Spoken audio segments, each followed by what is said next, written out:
I got a call from a Bob, but not just any Bob. It was Bob in Downers Grove. And Tanny, he called this the matchup of the weekend, which I thought, frankly, was Mahomes v. Josh Allen. But it went down on a Sunday morning with me and Bob. We got a Bob who wants to talk Brock Purdy. The thing about Brock Purdy and you and Spiegel, like, I listen to you guys every day, and, both things are true, basically. Brock Purdy did, lead a team down and did all that stuff you said, and you believe that Brock Purdy isn't good. Sure, both of those things are true, but the problem is your belief doesn't matter. Right? Nobody cares. And football isn't a belief game. All you got to do is watch what's happening. It just drives me insane. All you have to do is watch what's going on in football and don't worry about what you believe because you don't know anything. You've never lined up in a competitively athletic situation in your life. So hold on a second, Bob. Can I respond and then I'll let you respond? Go ahead. Yes. Okay. Couple things. First of all, have you? Yes, absolutely. I played. What level of sport did you play, Bob? Sure. College football. What level? D3. D3. Okay. So, yeah. Congratulations. Not exactly great football. Thank you. All right. So that's part one. He hits me with the I never played a game at any competitive level in my life. He's right. He's absolutely right. Now, personally, I've also never been president of the United States, but I have an opinion on how the president does. This is an opinion business. I've never acted in a movie, but I can tell you who I think is a good actor or a bad actor. I've never been a chef, but I can tell you if food is good or not based on my own personal preference. I don't personally think that because you played D3 football, that means that you are some sort of expert over anybody else, personally. College football. What level? D3. D3, okay. So, yeah. Congratulations. Not exactly great football. Thank you. All right. God. Point Bob. Point to Bob. Point to Bob. Listen, I've got a book coming out this year about D3 basketball in the NBA. It comes out April 16th, Pipeline to the Pros, how D3 small college nobodies rose to rule the NBA. I love D3 sports. I just don't think that because you were a point guard on a D3 team, you necessarily know more about basketball than anybody else. It's an opinion show. That's ridiculous. Stop it. I think Zach Lowe maybe knows a little bit more than a point guard at Amherst. I don't think that's unreasonable. I think that Mina Kimes knows more about football than Bob in Downers Grove. She didn't play D3 football. It's ridiculous. Doing these credentials things. We're doing radio, but let's continue with Bob. I'm not talking about what, but I'm not. But if you're going to bring up my level of, if you're going to bring up my level of sport, and then you're going to come back at me with D3 football. No, but I don't believe that. But I don't believe anything, dude. It's all I. All right, but hold on, Bob. Football. What are you doing right now? Literally, the act of what you're doing right now is what? Watching football. No. This exact moment, 8:20 in the morning. What are you doing? Watching football. Watching football. No, you're not watching football. You're calling a sports radio show, right? Oh, okay, yeah, sure. Right, at this exact moment, you're calling a sports radio show, and you are offering what, an opinion? Well, right, you're giving really. me your opinion, right? What? This is an opinion that you're giving that belief doesn't matter, that 4 weeks change everything. My point is this, Bob. Obviously, my opinion doesn't matter to Brock Purdy or who wins or loses the game, Bob. Obviously. Thank you. My point is this, Bob. You're doing exactly what I'm doing. The difference is I'm getting paid for it, okay? We both have opinions. We call into radio shows. We watch the games. We debate them, and then we watch the games. I don't think that me saying Jordan Love sucks made him great, and I don't think me saying Jordan Love sucks means that he actually sucks. I'm just telling you my opinion and trying to be entertaining. Okay, Bob? That's all I'm saying. So you have an opinion, and I have an opinion, and neither of our opinions mean anything except mine puts the roof over my head. That's the difference. Mine does too. I mean, your opinion doesn't put the roof over your head is my point, and I'm not saying that makes my opinion better than yours. I'm just saying. Yes, it actually does. But I'm not saying that what you believe affects what happens. I'm just saying you're saying it doesn't matter. You are constantly saying. You're saying my opinion doesn't matter, and it doesn't. No, I agree with you, except in the context of what we're doing right now, which is hosting a radio show, which is all about opinion. Danny, I'm not saying what you believe affects the outcome of anything. I'm just saying you are constantly sticking to what you believe in the face of what you're watching. Joe Burrow is the perfect example. Like, you want to call Joe Burrow a generational quarterback. Are you really going to live in a world where you think that Joe Burrow is not good and Brock Purdy is? Is that what you're saying? Joe Burrow is a very good quarterback. But unfortunately for Joe Burrow, his biggest problem is that he can't stay on the field, right? Who is the better player, Joe Burrow or Brock Purdy? Joe Burrow. Okay, well then what are we talking about? I'm not comparing the two. You literally brought him up. That you are constantly bringing up Joe Burrow as the example of a generational quarterback, and I am saying he is. No, he's not. You're so stuck on this. Like, if they don't win a championship, they suck. Well, no, dude, I didn't say that. No, I'm just saying. No, you didn't say. Well. No, you didn't. I literally never made that point. Straw man, Bob. I know. I'm not saying you said that. That is your implication all the time. The whole thing is just wild. So the context here is I had the audacity to say that I am not convinced that Brock Purdy will be the quarterback of the 49ers next year or should be the quarterback of the 49ers next year. But he was the favorite to be the MVP 5 weeks ago.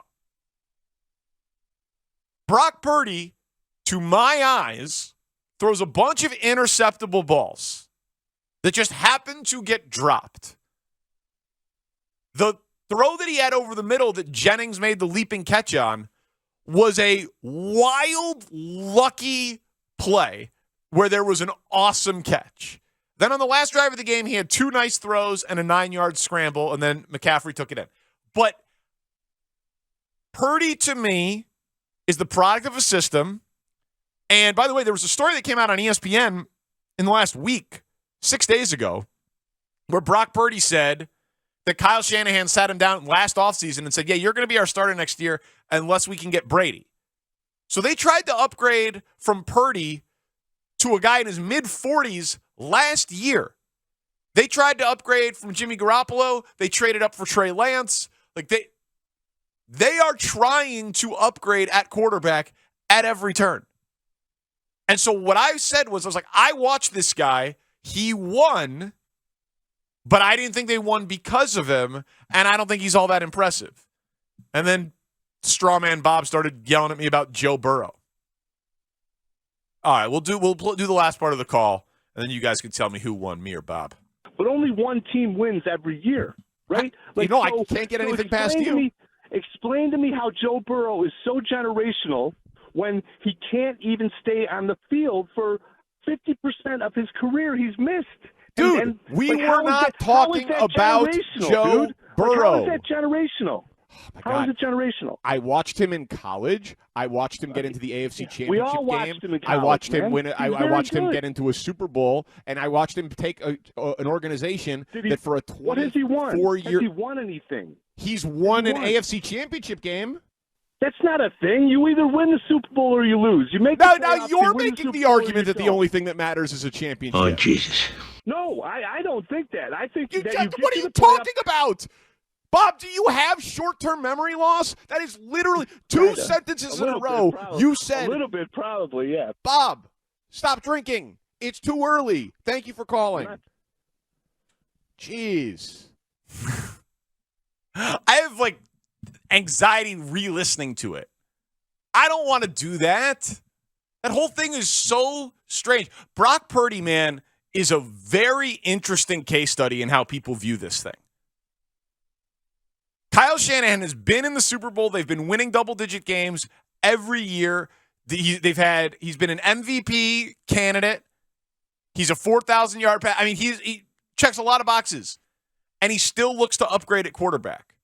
So I think this relates to the Bears in that if they can look to upgrade at quarterback, the Bears can look to upgrade at quarterback from Justin Fields. Texter says, Parkins, if the Niners win the Super Bowl, would you still say that they should upgrade from Brock Purdy? If they can. Now, if he throws for 350 yards and 4 touchdowns and no picks the next couple of games, then obviously that opinion will change. But did Saturday night, not the winner or the loser of the game, not the final stat line, just looking at the box score, your eyes watching the game, did Brock Purdy look like a good quarterback? Not even a great one, a good quarterback. I think that it was clearly no. You could say it was weather, that was the only thing, but he plays in San Francisco. He plays outdoors. Like in theory, at some point, he might need to win a road game in Philadelphia or Chicago or Green Bay. Places where it occasionally is not great weather. Kyle Shanahan after the game is like, well, all I could ask for is that game-winning drive. You're not telling the truth. Because you had a quarterback in the Super Bowl and you traded 3 first-round picks to draft a dude from the FBS in Trey Lance, and you drafted him.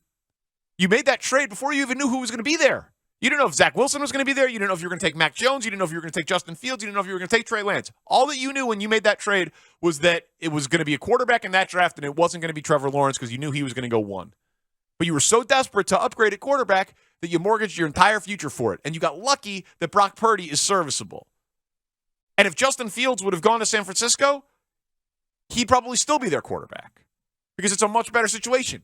And Justin Fields is much more talented than Brock Purdy. But Brock Purdy is nothing special. He just isn't. And I don't know. People look around and they say, like, you're only talking about guys that have won Super Bowls. I don't think that's true.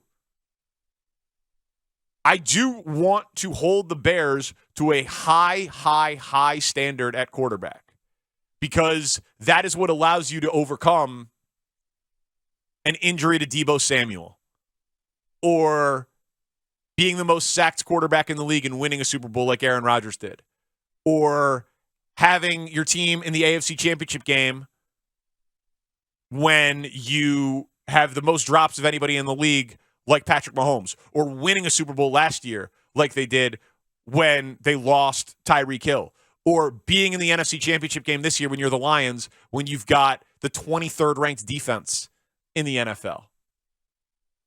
Great offense, great quarterback play can overcome a lot of things. It can overcome a suspect offensive line, a suspect coach, suspect defense, injury, all that stuff. We make too many excuses in this town. Oh, he doesn't have the play caller. Oh, he doesn't have the perfect center. Oh, he doesn't have the number 2 wide receiver. Oh, the defense let him down. We gotta watch these games over the weekend, see what these teams are, which is good, which is much better than the Bears, but flawed, incomplete, and be like, damn. There's no reason the Bears could not be playing divisional round of the playoffs next year. None. Absolutely none. Is the Texans roster much better than the Bears roster, 2 through 53? Is it much better? I don't think it is at all. But they have a great quarterback. That is the whole thing. It just, man, very frustrating. Very frustrating to watch those games. And it makes it all interesting, honestly. Because we can all watch the exact same thing and come with wildly different conclusions. And because some of us played D3 ball, some of us played no ball, some of us are, teachers and lawyers and iron workers or whatever, and we're not actually making the hirings and the firings, like all of our opinions count for the exact same. And it's just the debate and fodder and the world goes round. But it's wild to me that people could watch that Brock Purdy game against the Packers and be like, yep, that's the guy. Bob, do you have short-term memory loss? That is literally 2 sentences in a row. You said a little bit, probably. I might have it too. But he literally said, I make it to be like championships win everything. And then he was like, Burrow winning an AFC championship game is not a thing. Like, that doesn't matter. Also, for the people at home, this was at 8 in the morning. Yeah, dude, it was way too early. It was way too So early. Bob won, right? I think he might have won.